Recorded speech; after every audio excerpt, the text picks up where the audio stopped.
Graad 7 is, baie welkom by Natuurwetenskappe, kwartaal 2. Ons spring sommer dadelik weg met die eienskappe van materie. Nou vra julle vir my, wat is materie? Materie of stof is die bousteen waaruit die wêreld opgebou is. Alle materiële dinge is uit materie geskep. Dit is met ander woorde alles rondom ons wat mense met hulle sintuie kan waarneem. Materie is alle dinge wat massa het en spasie opneem. Kom ons kyk na die eienskappe van materie.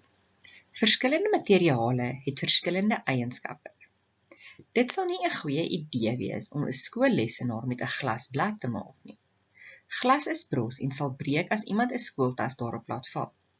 Dit sal ook 'n fout wees om suiwer goud vir lesenaarpote te gebruik.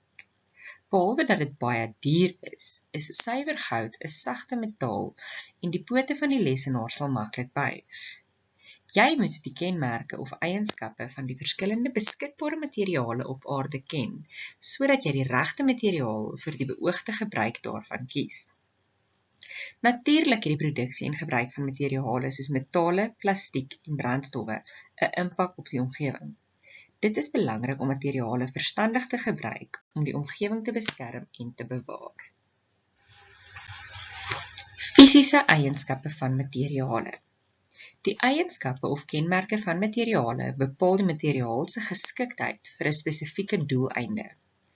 Voorbeelde van fisiese eienskappe van materiale sluit in sterkte, kookpunte en smeltpunte, buigsaamheid, elektriese geleidingsvermoë en hittegeleidingsvermoë. Faktore soos koste, tekstuur, kleur en massa van materiale moet ook in ag geneem word wanneer 'n materiaal vir 'n spesifieke doel gekies word.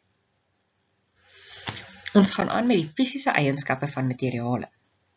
Die ontwerpers en vervaardigers van die produkte wat ons elke dag gebruik, moet materiale kies met eienskappe wat vir die produk se doel geskik is.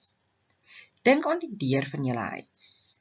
Die doel van die deur is om hitte binne te hou, om oop en toe te maak wanneer nodig en om indringers buite te hou. Dit beteken dat die deur van 'n materiaal gemaak moet word wat 'n goeie isolator is. Dit moet nie te swaar wees nie, maar dit moet sterk wees. Baie deure word van hout gemaak. Hitte is 'n goeie termiese isolator.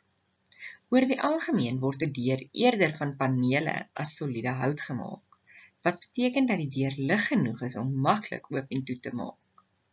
Hout is sterk genoeg om matige drukkrag te weerstaan, maar 'n sterker materiaal is vir die handvatsel en slot nodig.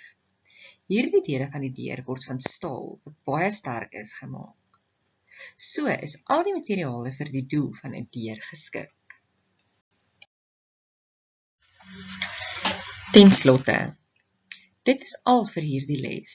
In die volgende les gaan ons in diepte kyk na elke eienskap.